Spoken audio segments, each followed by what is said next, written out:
Hello guys, sa mga gusto pong magpalamig at magbawas ng ating init, sa tindi na init na ating panahon, dito po kayo pumunta sa Calabasa, Gabaldon, Nueva Ecija.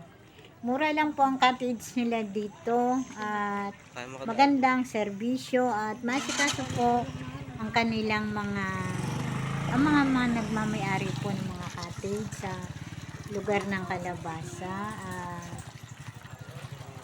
Maganda po ang tanawin.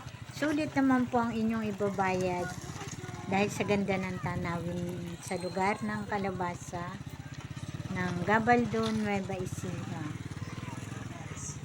Tingnan nyo naman, kabundukan at ang kabila po niyan ay bukirin.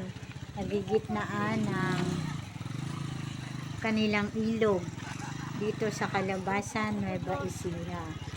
Gabaldon din po ito na malapit din sa Lupinga. Sana guys, mapasyal kayo sa lugar ng Calabasa, Gabaldon, Nueva Ecija.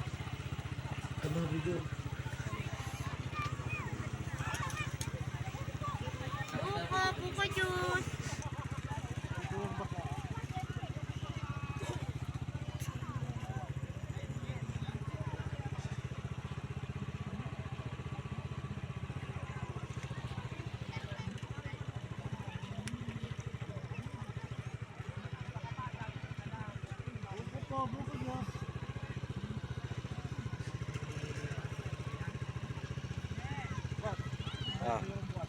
Ito ba yung